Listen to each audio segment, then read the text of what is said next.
Okay, cool. Let me say that again. Alright, so this time I've got the thing and it's on HTML5 tags of video, audio, and canvas. And so I just wanted to go over the three of them one at a time. Firstly, audio. And I'm using W3 Schools like you were using, Julia. It's actually a really great resource, like you said. And I have used it. It's changed a lot since I used it last, so it's really cool. So, first of all, audio. Now, with audio, you have a series of different commands and things that you can use with attributes that you can use with it. Autoplay, controls. Now, controls comes already with it, with this default thing. Loop, muted, preload, and source. Source being obviously where you're getting it from. So, let's go into here. And this is what it would look like, but we can add multiples of those attributes. So I could do loop and auto play. Also mute. Let's do mute. So I can add multiples of the different commands into the section. And apparently it didn't mute, but I'm not sure why it didn't mute because it should have muted. Oh, muted. I have to write muted, not mute. So if I hit that, it's playing, auto-playing, looping, and it's muted. So another thing you can do is you can remove the controls entirely and just kind of, mess around with it. So people... oh, what? Oh, that must only work for video. I didn't try that for this one. So you can add multiple different tags all in the heading of it. So you've got audio and then whatever of these commands, attributes that you want to use, and then whoops, wrong way, and then just close that, use the source right here, and if it doesn't support it, obviously your browser does not support. Now this here is obviously for that same thing where if it doesn't support it, it'll tell you that it won't support it. And that's, yeah. So that's audio. Audio is relatively simple. So we can change the audio by, if you had a URL to, say, I don't know, a song, you could have it in the source here rather than just having horse.org. You could have like a URL to it and it would autoplay and everything like that. So yes, so that's audio. Relatively simple, and I think we've all had experiences with it in the past. In terms of compatibility, it will work with most things, except, as you can see here, OGs are not supported by Internet Explorer. It doesn't, things like that. But most other browsers, except for Safari, doesn't support that. Support it.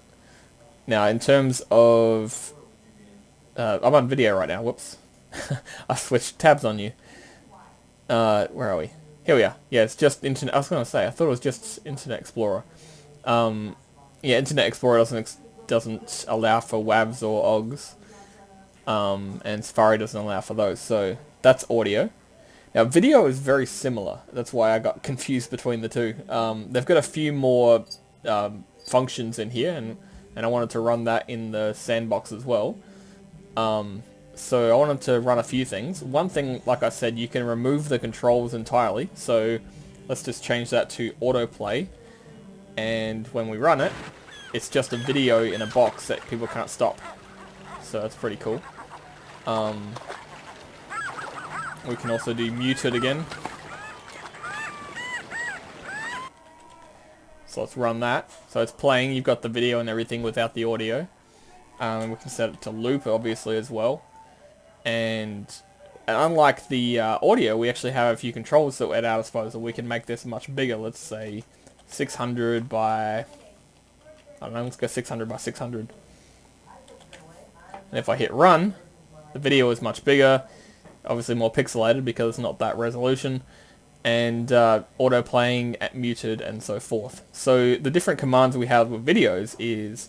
Like I said, autoplay controls allows you to control whether it's whether you can turn it off or on. The height and obviously the width is down there. Width and height can be changed, which is different from the audio. Loop function, which allows you to loop the video. Actually, I can close that one. Loop the video. Muted. Now, poster is a different one that specifies an image to be shown while the video is downloading. So you can have like a preview image or a thumbnail, which is nice if you're say on a website or something. You can have a poster image on there to kind of make it look more fancy than say what the thumbnail already has.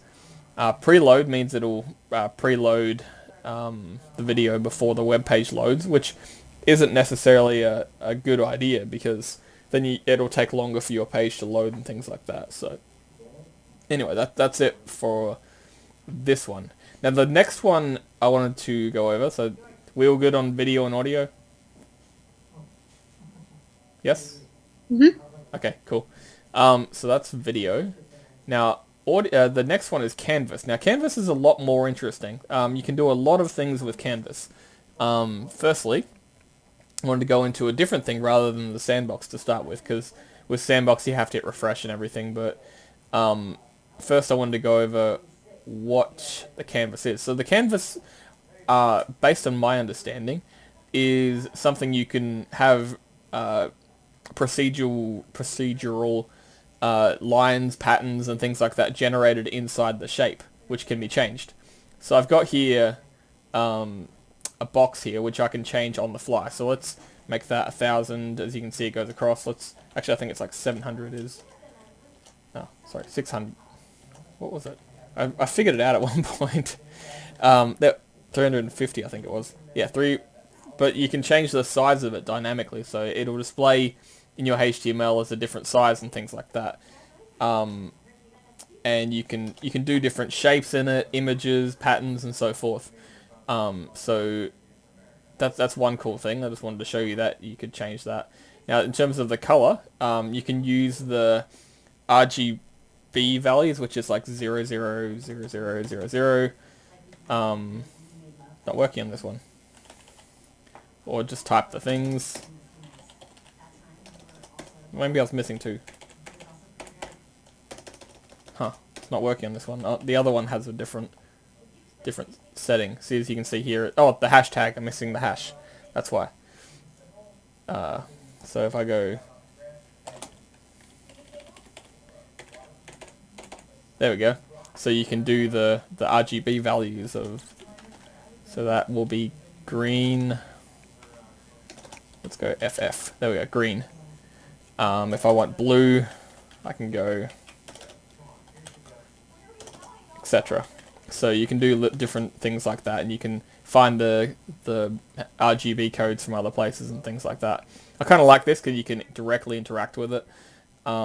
So going over back to here, so I'm in this section, we can add things to it. So for example, where are we? Where's all my functions? Oh, they're on the side here. Let me go down. Canvas, there it is. Okay, so in Canvas you have a bunch of different things you can do with it.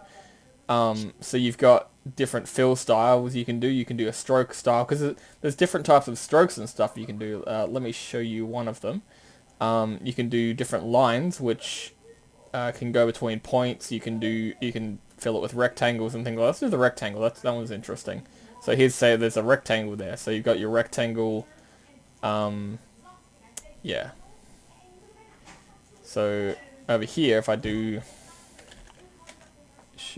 whoops, run that. See, it makes it wider. So this is my rectangle. If I change this, it moves it closer to the edge. So these two here are the padding. So the first two parts of the top and side padding. Actually, it's side then top. So if I make this 5, or 50, I guess, it'll move it down, or just 5 like I was going to do.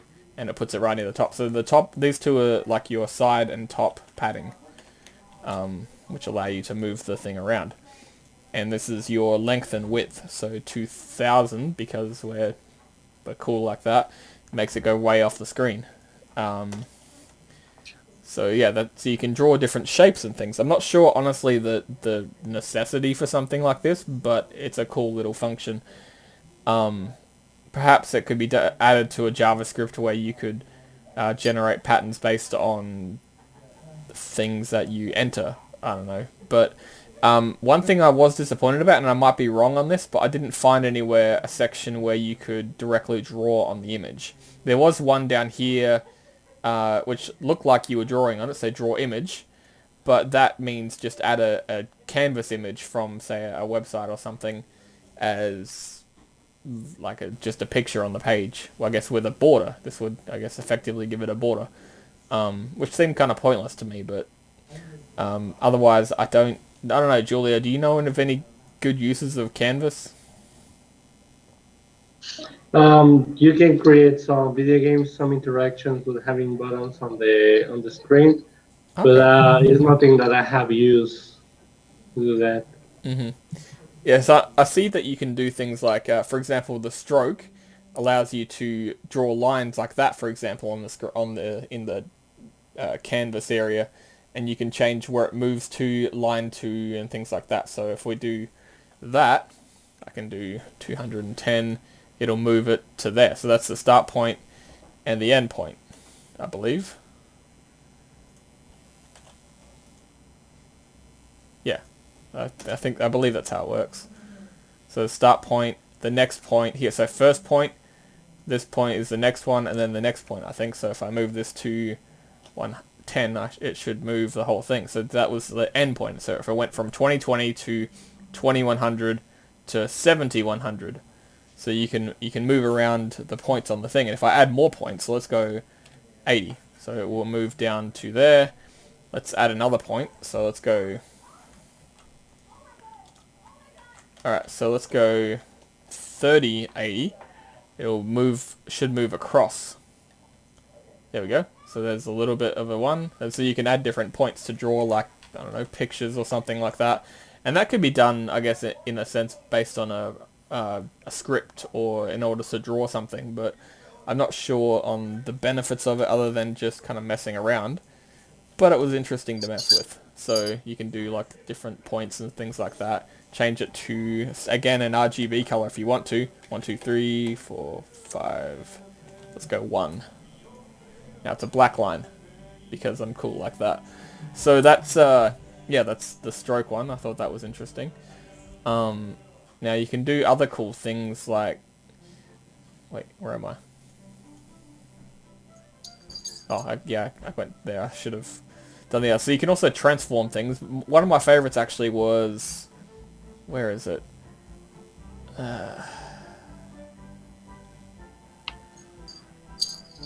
I've lost it.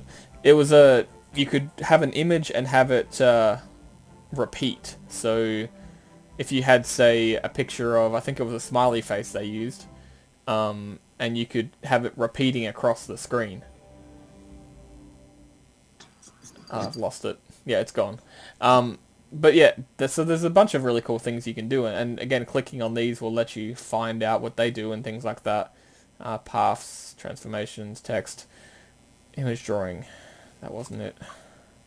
Maybe it was an image drawing. Maybe it was down here. I don't know. I've lost it. Yeah, the point is you can do it, and it's pretty interesting. So those are the things that I guess were in the lesson. And yeah, not a particularly long one this time, but I guess most of the time I wanted to go over our project and stuff. So yeah, thanks for watching. That's great. I think it was relatively simple this week, so it was hard to keep it going, but yeah, thanks for your attentiveness. And yeah, I'll upload this later on. Thanks.